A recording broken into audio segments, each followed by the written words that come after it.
Now. On 105.9 FM and streaming worldwide on the WMAL app. O'Connor and Company.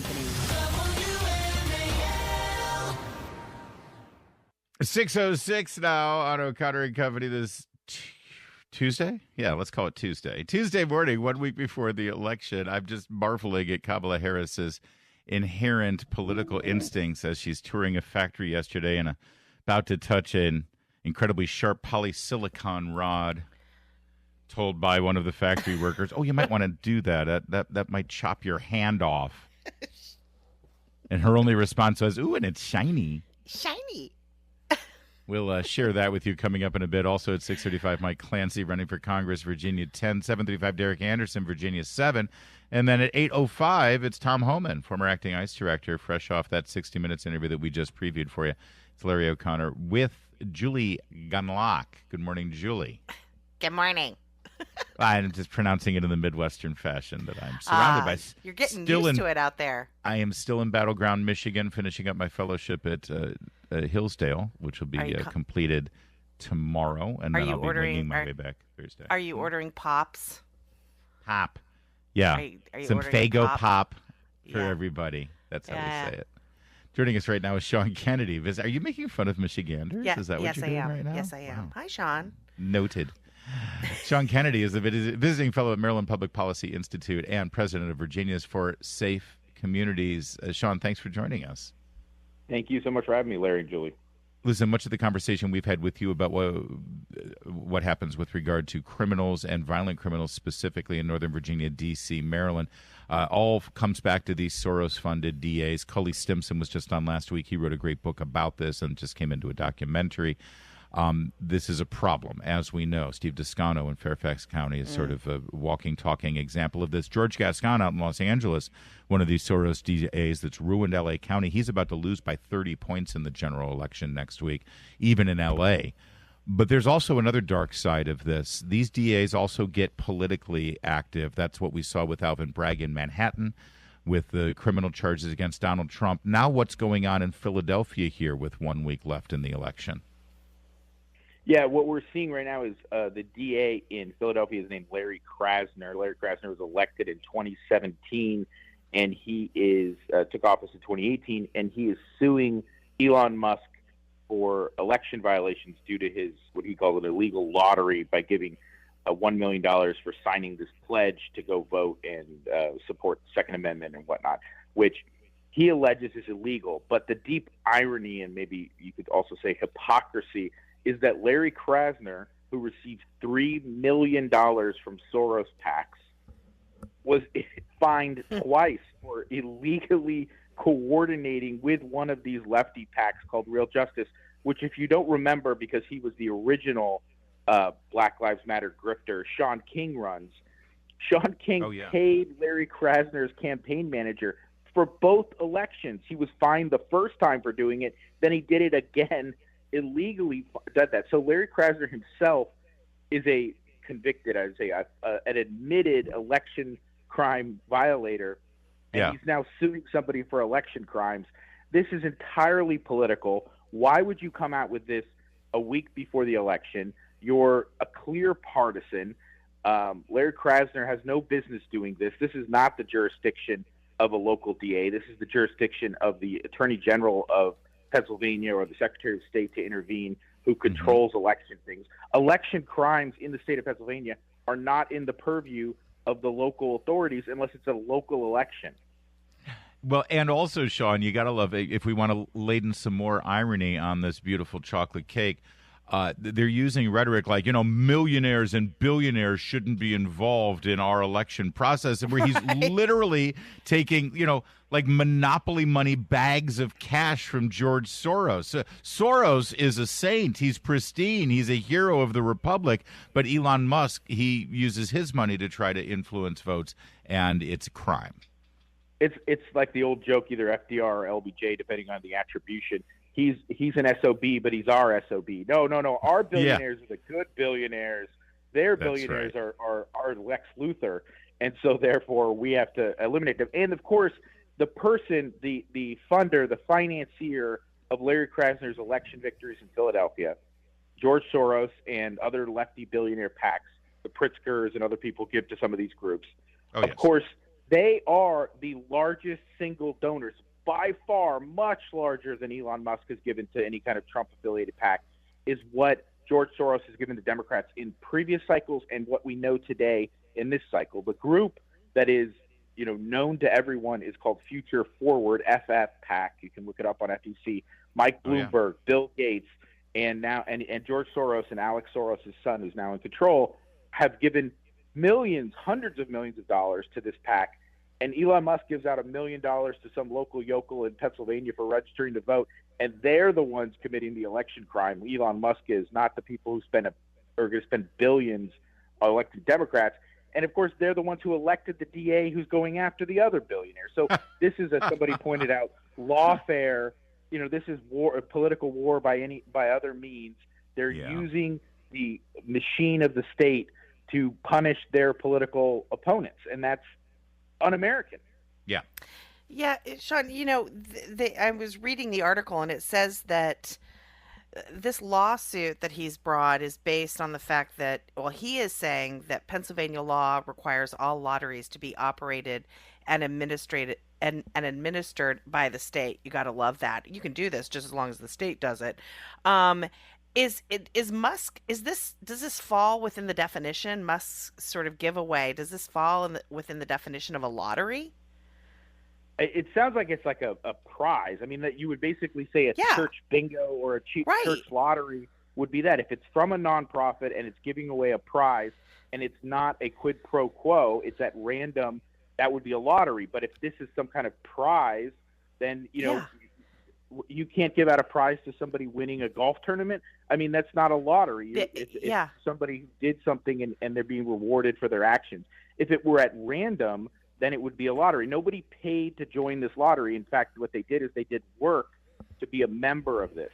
So you could say no purchase necessary, and therefore it's no longer a lottery. I mean, Musk's lawyers aren't stupid. They looked at the law, and they're just trying to punish them at the last minute.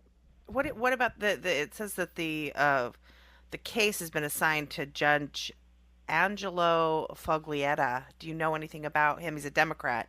Do you know anything about everybody in Philadelphia is a Democrat. That's like saying the sky is blue. That doesn't mean Philadelphia is a local, and I think it may be a common pleas court. The common pleas court, which is the lowest level, is like the city court. There it starts off all criminal things. Those guys are elected, but they are part of the Democratic machine. But we should think of the Democratic machine. Go ahead. Yeah, Sean, this isn't even about going to trial and getting – this is about getting a press release and getting headlines to make it look like Trump and Elon Musk are cheating. That's all this is about. This isn't even about going to go anywhere. It's not going anywhere. Hey, quickly, but you're about to go somewhere, so I got to ask you, what do you make of this uproar over at the Washington Post? I mean, you've been sparring with the Washington Post for quite some time, and you're a critic of them. But the fact that Jeff Bezos has stepped in, not only keeping them from endorsing Kamala Harris, but his op-ed that he wrote actually makes a lot of sense. He said, listen, we've lost credibility, and it's time to change, and the Washington Post deserves to have some more credibility and be believed by our public, and part of that is by stopping with the blatant politicking. Do you think that's for real? I hope so. I'll be honest. I have friends as many enemies at the Washington Post, so I'm not going to name who they are, but they're in the know, and there's definitely been a civil war going on, and if I were to out them, they would be tarred and feathered, obviously. So I'm mostly concerned that the Washington Post might erupt into trash can fires and broken windows, if they take one step further. But this is actually kind of like a good opportunity to out the people who aren't real journalists, who aren't interested in doing journalism. They're political activists. If you're going to resign or raise your voice because the editorial side is not making an endorsement, or that we are going to try to bring more balance to the newsroom, then what are you doing in journalism? They didn't ask you to go be a hack for the Republican Party. They said cover stories from both sides. And if you're going to object to that, then why are you in the newsroom? So this actually may be a great clarifying moment for the Washington Post that Bezos stuck his head out. And the funny part, of course, is people, are talking about all these things. Oh, these billionaires are controlling this. The New York Times was bailed out by Mexican billionaire Carlos Slim. Sheldon Adelson bought the Las Vegas Review Journal. George Soros is now hoovering up local newspapers all across the country, and 200 local Latin news stations. I mean, you could go to Sinclair. I mean, there's so many billionaires that Phil control Anschutz, our media yes. across the country. Phil Anschutz. And so the idea that, Jeff Bezos is the one bad billionaire. I mean, billionaires are controlling our media and have for all this time. I mean, the Redstones. I mean, these people are uber wealthy. Some of them made their money in the media. Some of them just took their money to control the media. But we're going back actually to the norm, because this is what the era of William Randolph Hearst was. These were big, rich people putting out their thing. As long as you have less than rose-colored glasses, you can decipher what's real and what's not. Exactly. Next time they win a Pulitzer Prize, they should really look in Mr. Pulitzer's closet and see what paid for that. All right, we got to leave it there. Sean Kennedy. Don't get him canceled too, Larry. Don't get him. All right, that's true. All right. He is president of Virginians for Safe Communities and now visiting fellow, thank you very much, at Maryland Public Policy Institute, Sean Kennedy. It's 6. WMAL. Making sense of the news. Live From the Home Paramount Pest Control Studios. Home Paramount, the leader in pest control since 1939. All right, speaking of nefarious operators trying to control the media and silence conservative voices, Ben Shapiro, our colleague here on WMAL, old friend of mine, and, of course, the proprietor of the Daily Wire, whose podcasts, Ben's, as well as Andrew Klavan's, Matt Walsh's, Brett Cooper, Michael Knowles, formerly Candace Owens, who's now gone independent. On YouTube, they have huge podcasts, huge followings, and, may I say, they make huge money. That's part of the business model on YouTube and these other video streaming platforms. Well, Ben Shapiro revealed that he has been approached by the New York Times. A New York Times reporter approached him with this email. I hope you're well. I'm Nico Grant, a reporter at the New York Times. Oh, Nico must be so proud that he's famous. I want to give you an opportunity to comment for an upcoming article. And we're taking a look at how political commentators have discussed the upcoming election on YouTube. Oh, here we go. Here's the key takeaway. We rely on an analysis conducted by researchers at Media Matters for America. Media Matters is a left-wing funded, I'm trying to curb my language because I'll end up. Well, I'm already on their list. It's a radically left wing. It is a nonviolent. I'll be very precise. They are nonviolent terrorists.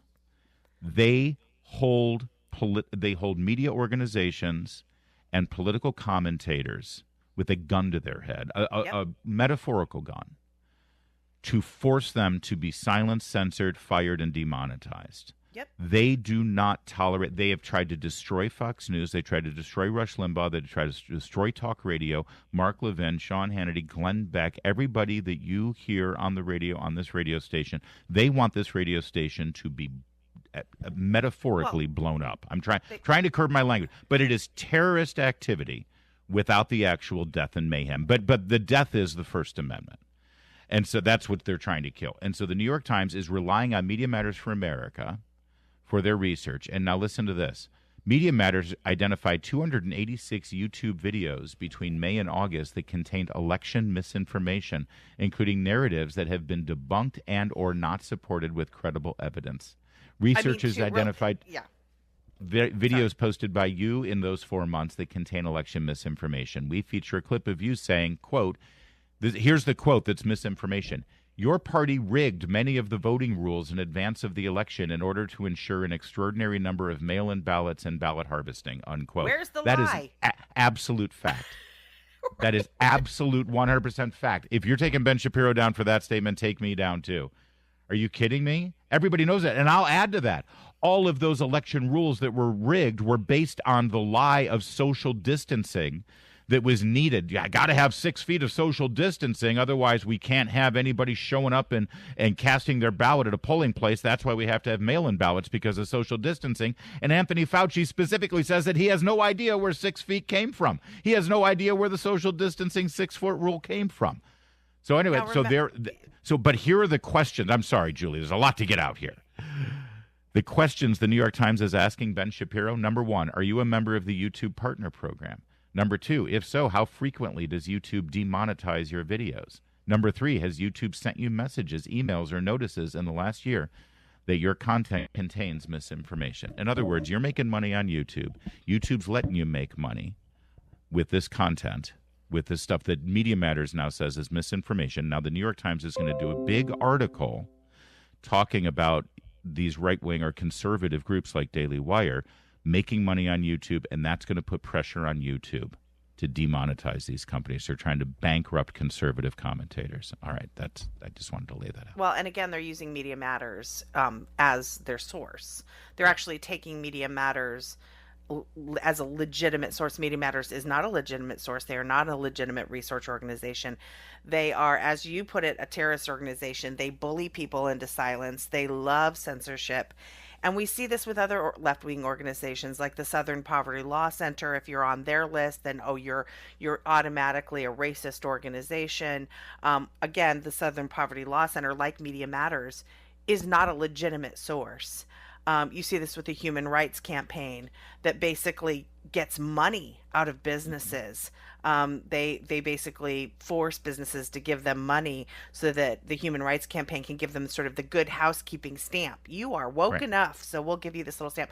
This type of situation it occurs throughout media, and again, media then threatens to write these articles, and again, they're threatening them with deplatforming. This is a very common thing, but I have a feeling they tangled with the wrong organization. Well, I sure hope so. I mean, listen, we saw a complete backlash after the 2016 election when Trump won. We saw all of these media companies and social media companies try to silence voices because they thought, oh my gosh, we were part of the problem because we let people speak their mind. Yeah. By the way, the New York Times has 4.5 million subscribers on YouTube. They've got their videos make a lot of money. And last I checked, the New York Times has been engaged in their own level of misinformation and disinformation. So if YouTube's going to start demonetizing people, maybe they should start with the gray old lady. It's 6:24. Now on 105.9 FM and streaming worldwide on the WMAL app. O'Connor and Company. It's 6:37 on O'Connor and Company as we're moving along here on a busy morning. 7:35 will bring us Derek Anderson running for Virginia 7. 1 week from today is Election Day. 8:05, Tom Holman, former acting ICE director. It's Larry O'Connor with Julie Gunlock. Morning, Julie. Good morning. Mike Clancy joins us right now. He's the Republican nominee in Virginia 10. It's an open seat currently held by Jennifer Wexton, who is resigning her seat. Mike Clancy, boy, what a journey. Here we are 1 week out, sir, and I'd love for your first your impression on how this race is going right now, and what are the issues? Now that you get down to it, when you go door to door, and my understanding is in Virginia 10, this is retail politics at its best. You guys are asking for every vote personally, one handshake at a time. What do you think are the key issues right now in making the final decision for these voters? Well, Larry, that's exactly right. Good morning to you and good morning to Julie. And, this is a toss-up race, so every vote matters. And we've got tremendous excitement, energy, and momentum for this race. Last week, we had an awesome Get Out the Vote rally with Governor Youngkin in Leesburg. And after 4 years of this debacle of the Biden-Harris administration, people are demanding change. They want to move this country in a new and better direction. It's time to, repave the road to the American dream, to restore America. And the issues that we're hearing about are things like the economy. The economy is number one. We were at a grocery store talking to voters in Sterling, and one mother she's got 3 children. She and her husband are living paycheck to paycheck, and she spends half her day grocery shopping. She goes to Costco's, then she goes to Sam's Club, then she goes to the grocery store shopping, all the sales, just trying to find a way to make ends meet and buy groceries to feed her family for the next week. So that's issue number one, is the economy. Virginians are struggling in this economy. And, Harris is proposing more spending, more tax increases, which will bring more inflation, more credit card debt. So that's issue number one. And right behind it is the border security. We just had another incident in Sterling, Virginia, a double murder. The sheriff just made an arrest the other day, MS-13 gang member, illegal immigrant, and that follows up on the murder we had just a month ago, where there was a carjacking and murder of a grandmother at a 7-Eleven in Sterling off of Route 7. So this crime issue, this border issue, has come right to our front door, here in the district, and that's not even getting to the fentanyl crisis, which is, the school board recently approved our high school students to carry Narcan because of the fentanyl crisis and the one pill that can kill it. And that, Sheriff Mike Chapman and the Attorney General will tell you that fentanyl is coming from the southern border. So the second major issue is border security and safe communities. Well, speaking of safe communities, Mike, you have been such an outspoken advocate for parents in the district, and it looks like the Loudoun County School Board continues to push parents aside and try to silence them. I'm wondering if you could comment on this lawsuit that parents have filed against the Loudoun County School Board for essentially shutting them out of a recent school board meeting. You've spoken out in support of those parents, correct? Yes, no, we've been fighting that.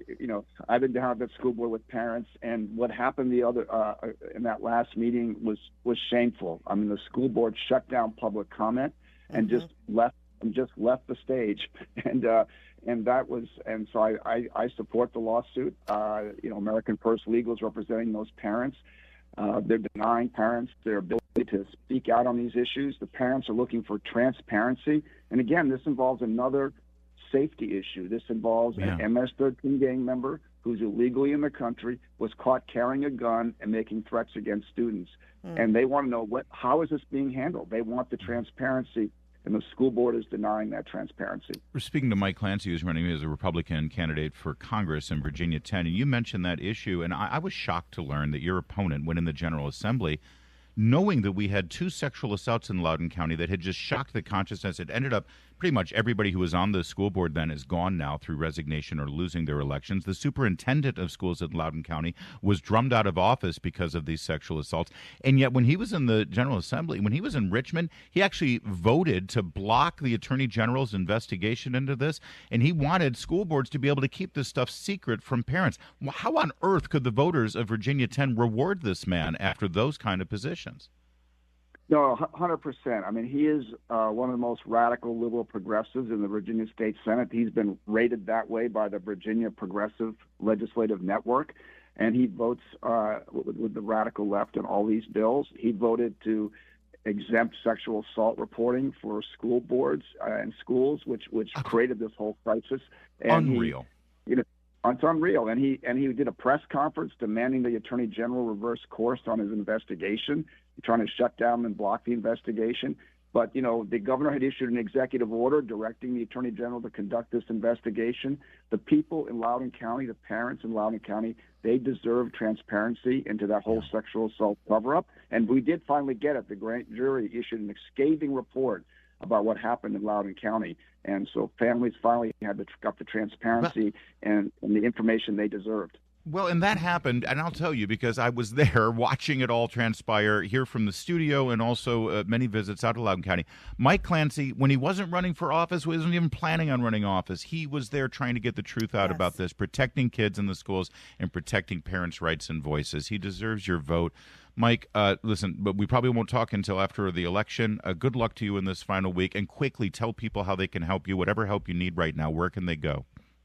Well, this is a toss-up race, so as Governor Youngkin said at our rally, the race is tight. Get out and vote, and you can go to MikeClancyForCongress.com for information. But make sure you vote. Bring 10 friends to vote. I'd be honored to have your vote. Let's go win this. Let's restore America. Yeah, well said. He's a good man, and he really represents that district in every possible way, much better than his opponent. So let's do the right thing out there, Virginia 10. Thank you, Mike. Good luck to you, sir. Mike. Thank you. Thank you so much. Bye-bye. 6-4. Well, you've heard it said over the course of this election season that Virginia is in play. You don't hear as much about Virginia being in play after they swapped out Joe Biden with Kamala Harris, right? And the numbers did make a shift there, but right up until that moment, Virginia was in play. You'll remember that Glenn Youngkin, going to the Republican National Convention, had this to say. Always worry about Northern Virginia because a lot of the swamp, if you will, not to insult the people of Northern Virginia, but a lot of people that work in D.C. Live in Northern Virginia. very heavy blue part of your state. It is. It is. And but you said something off air. You don't have to win Northern Virginia. No, people used to ask me all the time, how are you going to win Northern Virginia? And I said, we're not. We're just going to lose it less badly. And we get 40% of the vote in Northern Virginia, and we draw even in our big cities of Richmond and Hampton Roads, and then we blow it out in our rural counties. You win.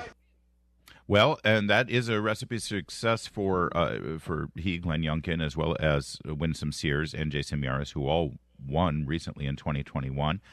And now, based on a brand new Rasmussen poll shared yesterday, this might be in play again in this final week. We just saw Donald Trump come out to a rally on Saturday, and he's now scheduled to come to a rally, as we just learned from Hung Kao yesterday, this final weekend.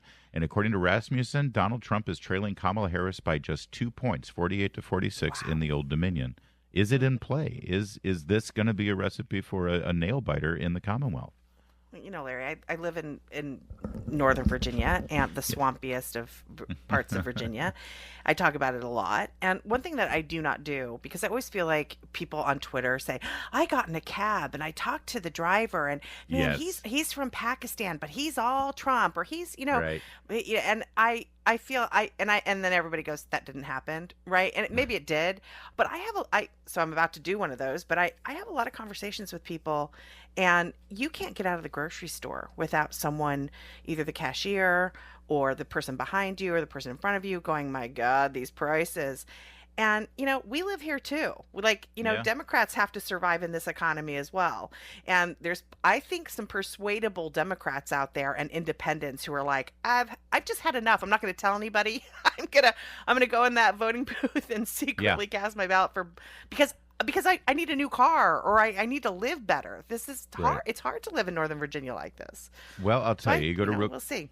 You go to Real Clear Politics, you've got this Rasmussen poll that's Harris +2. The Washington Post is Harris +6. You've got University of Mary Washington as Harris +2. You got the Hill Emerson Harris +8. And then you've got this one outlier, Christopher Newport University, that says Harris +11. I don't think anybody believes that number. You throw that one out, and that brings the Real Clear average right now down to about 3.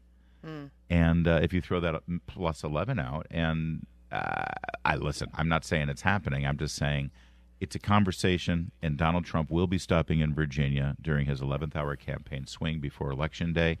And watch that space and get out and do your thing.